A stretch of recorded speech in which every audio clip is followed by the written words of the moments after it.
आज की इस क्लास में हेलो एवरीवन, आज के इस वीडियो के अंदर हम रेलवे के सिलेबस के अनुसार हम ज्योग्राफी को पढ़ेंगे, जो अब हमें एकदम बेसिक से पढ़ेंगे। तो चलिए स्टार्ट करते हैं बिना टाइम वेस्ट किए हुए। हम इंडिया की ज्योग्राफी को पढ़ते हैं।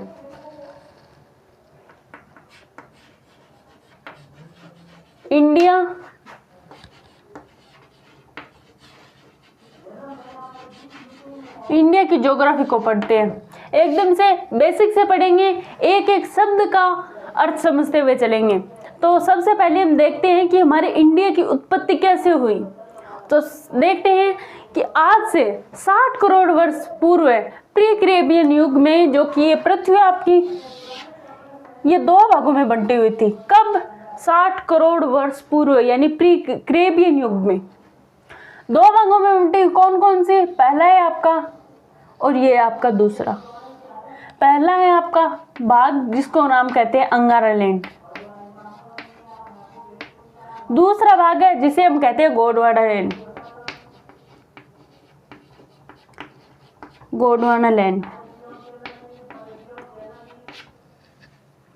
इन दोनों लैंड के मध्य एक आती है भूसन्नति, जिसे हम कहते हैं टेथिस सागर। टेथिस सागर आपके 60 करोड़ वर्ष पूर्व कैम्ब्रियन युग में पृथ्वी है, जो कि दो भागों में बंटी हुई थी। कौन कौन सी? अंगारा लैंड व गोंडवाना लैंड। अंगारा लैंड व गोंडवाना लैंड के मध्य एक भूसन्नति थी, जिसे हम टेथिस सागर कहते हैं। लेकिन फिर धीरे धीरे ये अंगारा लैंड, गोंडवाना लैंड और टेथिस सागर आपस में मिलने लगे। तो ये जो कि अंगारा लैंड, गोंडवाना लैंड आपस में मिलने लगे, तो ये टेथिस सागर है, जो कि एक पहाड़ मतलब कि कठोर चट्टान के रूप में हो गया। तो ये मिला, तो ये कठोर चट्टान के रूप में हो गया, और ये अंगारा लैंड और गोंडवाना लैंड मिल गए।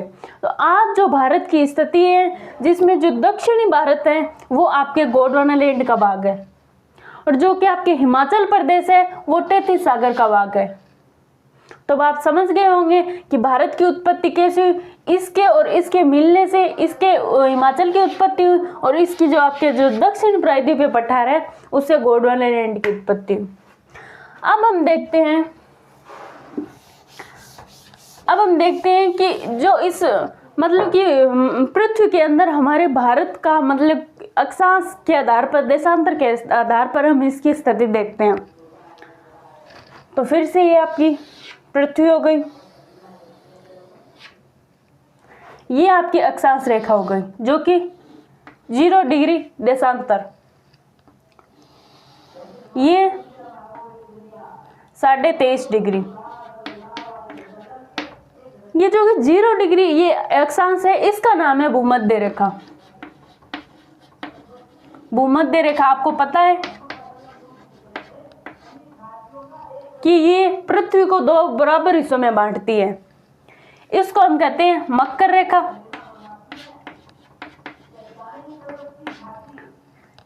ये भी है 23.5 डिग्री कर्क रेखा।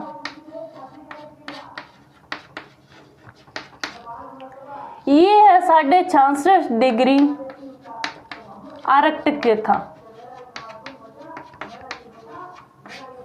और ये है भी है 66.5 डिग्री अंटार्कटिक रेखा। अंटार्कटिक रेखा यहाँ पे आपका साउथ पोल, और यहाँ पे आपका नॉर्थ पोल, जो कि 90 डिग्री, ये भी 90 डिग्री। अब देखो हमने जो कि पृथ्वी के अंदर कितनी प्राकृतिक रेखाएं कर दी। पहली 0 डिग्री पर भूमध्य रेखा, दूसरी 23.5 डिग्री पर मकर रेखा और कर्क रेखा, 66.5 डिग्री पर अंटार्कटिक रेखा व आर्कटिक रेखा, और ऊपर आपके नॉर्थ पोल, नीचे आपके साउथ पोल। अब देखते हैं कि यहाँ पे भारत है वो कहाँ पे है। पहले अक्षांश रेखा के आधार पर देखते हैं। आपका ये भारत है, जो कि इंडिया, जो कि यहाँ पे है। जो कि भूमध्य रेखा के ऊपर जो कि कर्क रेखा है जो इंडिया को दो बराबर हिस्सों में बांटती है। तो ये आपका कौन सा पॉइंट, कौन से अक्षांश हो गए, ये कौन से अक्षांश, यहाँ पे आपके अंडमान निकोबार, ये अंडमान निकोबार वैसे देखा जाए तो ये भारत का ही भाग है। अब हम देखते हैं कि अब एक बार देशांतर रेखा के आधार पर और देखते हैं, फिर देखते हैं, यानी एक बात तो तय हो गई कि ये अक्षांश रेखाओं के आधार पर भारत उत्तरी गोलार्ध में स्थित है, न कि दक्षिणी गोलार्ध में। ये भारत है जो कि उत्तरी गोलार्ध में स्थित है। ये आपका हो गया उत्तरी गोलार्ध, ये उत्तरी गोलार्ध, और ये बचा हुआ आपका ये दो बराबर गोलार्ध में बंट गया। नीचे वाला कौन सा गोलार्ध हो गया, दक्षिणी गोलार्ध, ऊपर वाला उत्तरी गोलार्ध, यानी ये आपके दो बराबर हिस्सों में बंट गया, ये साउथ पोल नॉर्थ पोल। अब एक बार देखते हैं कि हम अक्षांश रेखाओं के आधार पर और बांट लेते हैं। ये आपके हो गए भारत में, मतलब कि पृथ्वी पर 360 है जो कि देशांतर रेखाएं, ये आपकी अक्षांश रेखाएं हो गई, अक्षांश रेखा, और ये देशांतर रेखा, देशांतर रेखा। ये आपकी 0 डिग्री, ऐसे करते करते आपके जो कि पृथ्वी पे है टोटल 360 देशांतर रेखाएं हैं। कितनी, 360।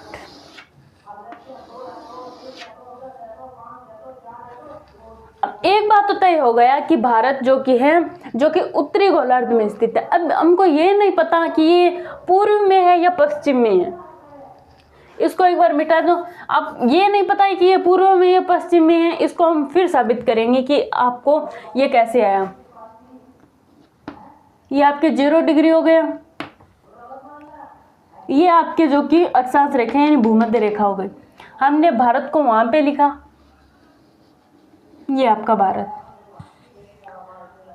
इधर कौन सा है, पूर्वी, और ये पश्चिमी, उत्तर में और ऐसे पूर्व में, यानी भारत है जो कि आपका उत्तर पूर्व गोलार्ध में स्थित है। इधर आपका उत्तर में, इधर आपका पूर्व में है, यानी भारत है जो कि उत्तर पूर्वी गोलार्ध में स्थित है, उत्तर पूर्वी गोलार्ध में।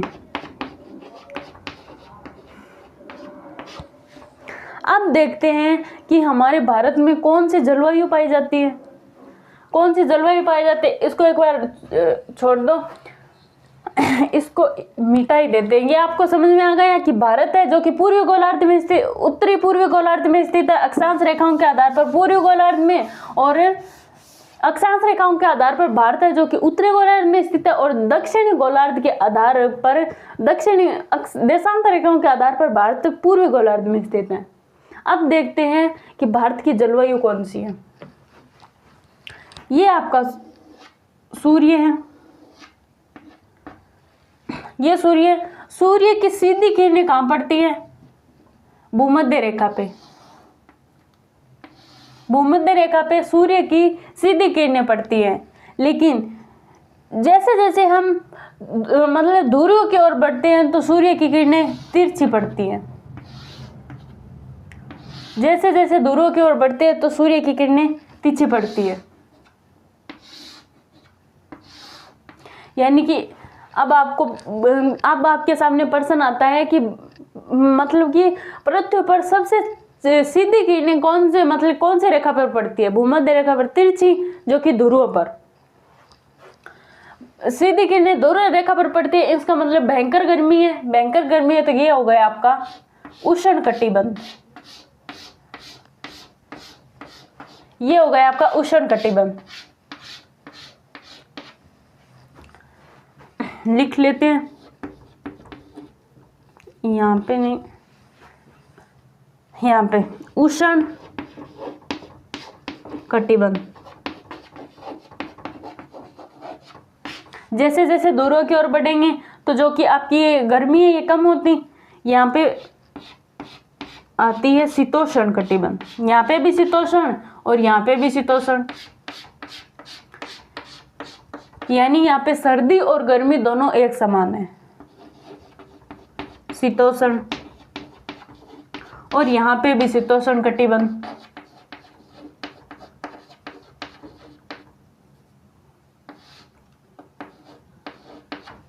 ध्रुव पे भयंकर ठंड है, इसके लिए ये हो गए आपके शीत कटिबंध।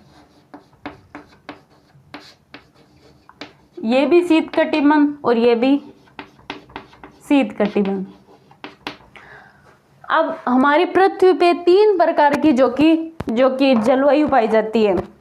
3 प्रकार के कटिबंध हैं, उष्ण कटिबंध, शीतोष्ण कटिबंध और शीत कटिबंध। उष्ण कटिबंध, शीतोष्ण कटिबंध और शीत कटिबंध। अब हमारा भारत कहाँ पे है? भारत है यहाँ पे, जो कि कर्क रेखा भारत को 2 बराबर भागों में बांटती है। तो हमारे भारत में कैसी जलवायु होनी चाहिए? हमारे भारत में उष्ण भी होनी चाहिए और शीतोष्ण भी होनी चाहिए। लेकिन भारत के उत्तर में हिमालय होने के कारण ये जो कि सीधी जलवायु है वो सीधी जाती है और हिमालय के वापस टकरा कर आ जाती है। इसलिए भारत में है उष्ण शीतोष्ण कटिबंध, यानी उष्ण शीतोष्ण जलवायु पाई जाती है। भारत में कौन सी जलवायु पाई जाती है? उष्ण शीतोष्ण जलवायु।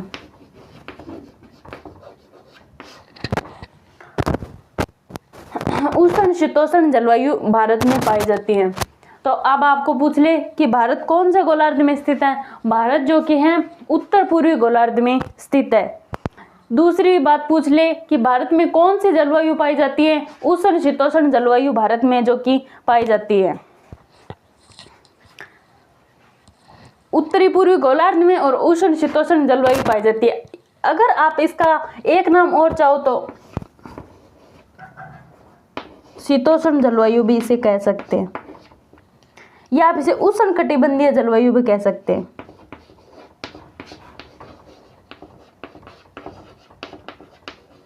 उष्ण कटिबंधीय जलवायु भी आप इसे कह सकते हैं। आप ये नाम ले तो बेटर है, ये भी ले तो डबल बेटर है। अब देखते हैं कि भारत की अक्षांश रेखाओं के आधार पर, देशांत रेखाओं के आधार पर भारत का विस्तार कितना है। तो ये हमारा पोर्शन है जो कि क्लियर हो गया। भारत जो उत्तर पूर्वी गोलार्ध में स्थित है। भारत में उष्ण कटिबंधीय जलवायु पाई जाती है। क्यों पाई जाती है? क्योंकि भारत के उत्तर में हिमालय होने के कारण जो कि मानसूनी हवाएं हैं वो आगे पार नहीं होती, हिमालय उसे रोक लेता है।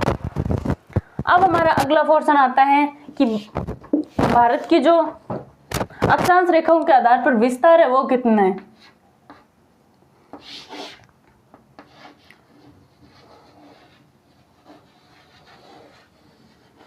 ये हमारा रफली डायग्राम है।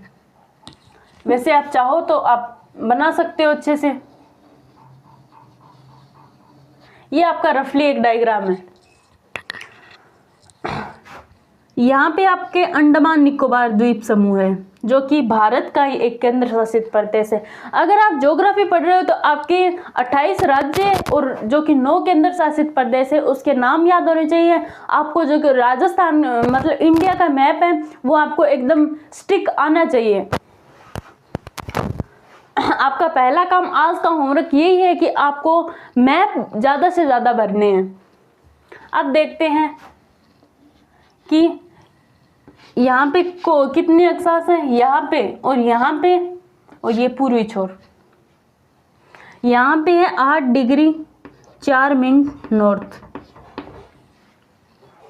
8 डिग्री, और यहाँ पे है 37 degree 6 minute, 37 degree 6 minute north. अब देखते हैं कि ये थोड़ा सा ये अंडमान निकोबार है, इंडिया के मुख्य भूमि से थोड़ा सा नीचे है। इसलिए हम संपूर्ण भारत की अक्षा विस्तार देखें तो ये आपका होगा 6 डिग्री 45 मिनट। लेकिन अगर हम मतलब भारत की भूमि से देखें तो ये आपका होगा 8 डिग्री 4 मिनट, ऊपर का 37 डिग्री 6 मिनट। अब दक्षिण का यहाँ वाला जो कि पॉइंट है वो कौन सा होगा, मतलब सबसे दक्षिणतम छोर होगा कन्याकुमारी।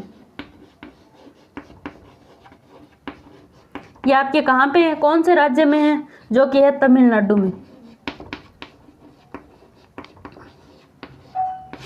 अगर आप इसको मतलब संपूर्ण भारत की ओर देखो तो ये यहाँ पे आपका जो कि दक्षिणतम छोर है उसे हम कहते हैं इंदिरा पॉइंट, आपका है इंदिरा पॉइंट।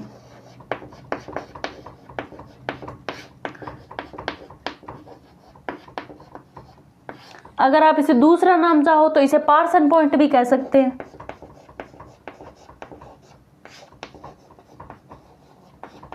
Person point. एक नाम और तो पूछो तो आप इसका ला हिचिंग भी कह सकते हैं इसे,